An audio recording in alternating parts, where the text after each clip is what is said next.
السلام علیکم، بسم اللہ الرحمن الرحیم۔ خنزیر کھلانے والا ظالم بادشاہ۔ پرانے زمانے میں بنی اسرائیل کا ایک بادشاہ تھا جو کافر ہونے کے ساتھ ساتھ بہت ظالم بھی تھا، جو لوگوں کو خنزیر کا گوشت کھانے پر مجبور کرتا تھا، اور جو آدمی انکار کرتا تو اسے سخت سزائیں دے کر ہلاک کروا دیتا تھا۔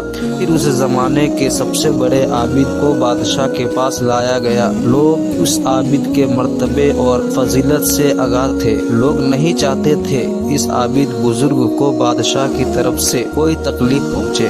چنانچہ ایک سپاہی نے عابد سے کہا، آپ مجھے ایک بکری کا بچہ ذبح کر کے دے دیں۔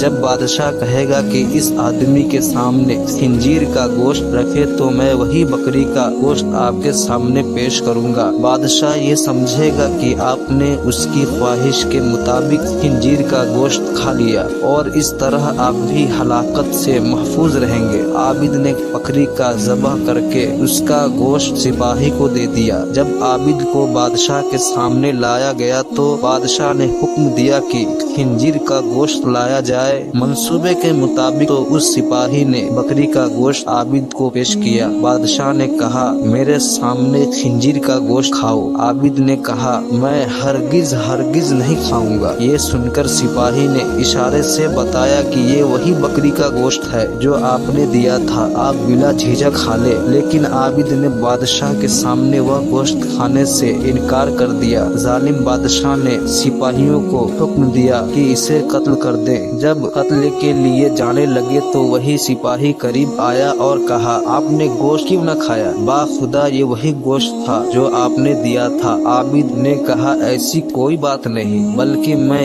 اس بات سے ڈر گیا تھا کہ لوگ میری وجہ سے فتنہ میں مبتلا ہو جائیں گے، کیونکہ جب بھی کسی کو خنزیر کا گوشت کھانے پر مجبور کیا جائے گا تو لوگ کہیں گے کہ فلاں عابد نے بھی تو مجبور ہو کر حرام گوشت کھا لیا تھا، لہٰذا ہم بھی کھا لیتے ہیں۔ اس طرح لوگ میری وجہ سے بہت بڑے فتنے میں مبتلا ہو جائیں گے، اور میں لوگوں کے لیے فتنہ ہرگز بنانا نہیں چاہتا۔